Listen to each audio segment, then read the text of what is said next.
देखिए, लोकतांत्रिक व्यवस्था है, जब कभी भी कोई मांग संपूर्ण नहीं होती तब धरने का ये उनका अधिकार भी है और उन्होंने धरना भी दिया।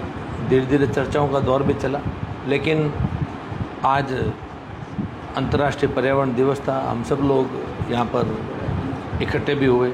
आज ही की तारीख में हमने कैप्टन साहब को, बलराम जी को, राजेंद्र जी को, सभी हम लोग भारतीय जनता पार्टी के सभी कार्यकर्ता यहाँ इकट्ठे हुए। कैलाश जी चौधरी साहब यहाँ पर आए, हमारे जिला अध्यक्ष जी, हमारे विधायक आदूराम जी, स्वरूप सिंह जी खारा साहब, किशोर सिंह जी, राजेंद्र सिंह जी, हमारे सभी पार्टी के यहाँ पर देवीलाल जी कुमावत। तो आज यहाँ पर इकट्ठा होने का भी संयोग रहा। हमने आप लोगों को बोला कि आप अपनी जो भी मांग है उसको लेकर के आओ, अपन मांग पत्र पर डिस्कशन करते हैं। तो हमारी लगभग सारी इनकी जो जायज़ मांग थी, पुराने समय से अटके हुए मामले थे, उन 30 साल पुराने भी धीरे धीरे कालांतर के अंदर कई चीज़ें ऐसी रह जाती है अनदेखी में, तो उन सब का भी निस्तारण हो। वृक्षारोपण, क्योंकि आज ही से ये अंतर्राष्ट्रीय पर्यावरण दिवस है, तो 34,000 पेड़ पौधे भी इस पूरे बेल्ट के अंदर लगाए जाएंगे।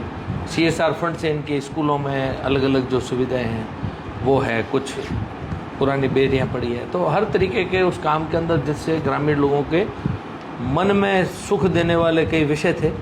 मांग के साथ साथ में कई छोटी छोटी बातें थी जो धीरे धीरे लगभग 10-20 साल 30 साल के अंदर इकट्ठी होते होते धरने में परिवर्तित हो गई थी। लेकिन ये हमारे अपने ही लोग थे और हमने बैठ करके चर्चा करके इसको आज निपटा भी दिया और आगे भी इनका हम सहयोग करेंगे। ये भी हमारी बात हुई कि इनकी समस्या को सिर्फ आज एकमात्र इस चर्चा से नहीं, आगे भी इनको जरूरत पड़ेगी तो हम सदैव, भारतीय जनता पार्टी को स्वभाव है कि हम तो गरीब आदमी, हमारे दीनदयाल उपाध्याय जी का दिया हुआ जो अंतिम पंक्ति में बैठे हुए व्यक्ति का कैसे जीवन को सुखद बनाया जाए, उस सिद्धांत पे काम करने वाले सभी कार्यकर्ता हैं। तो हम इनका आगे भी ज़रूरत पड़ने पर महीना 1.5 महीने में रिव्यू बैठक भी लेंगे, ताकि कोई बात अगर आज के द्वारा की गई बात में यदि कोई गलती से छूट भी जाती है तो उसको भी हम आगे इसको करने का प्रयास करें। तो मजदूरों की वादी मांगों में इतना समय क्यों लग गया, 2 महीने लग गए?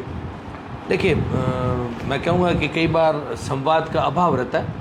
सही बात सही तरीके से जब पहुँच नहीं पाती है तो कई बार समय लग जाता है। लेकिन आगे इनको भी आज मेरे हिसाब से लग रहा है कि समझ में आ गई होगी कि हमको किस तरीके से बात को करना चाहिए था। जैसे ही बात को इन्होंने सही जगह पर पहुँचाई तो हम सब ने आपस में संवाद करके इस बात को आज निस्तारण की तरफ बढ़ा दिया। तो इससे पहले आपसे इन्होंने कभी बात नहीं की? एक आधी बार चर्चा हुई, लेकिन संवाद आगे वापस कंटिन्यू नहीं हुआ। जो इन लोगों की मांगें थी, लगभग सभी मांगों पर सहमति बन चुकी है और धरना समाप्त। हाँ बिल्कुल, आज धरने की समाप्ति की घोषणा कर ली, आपको बाइट दे दी है कैप्टन साहब ने। तो जैसे एक 19 तारीख को घटनाक्रम हुआ था, कलेक्ट्रेट के अंदर विधायक ने पेंटो छिड़क दिया था, उस घटना को कैसे देखते हैं आप? देखिए, कुछ सार्वजनिक घटनाएं जो परिस्थिति अनुसार होती है उसके बारे में मैं अभी यहाँ पर टिप्पणी नहीं करूँगा।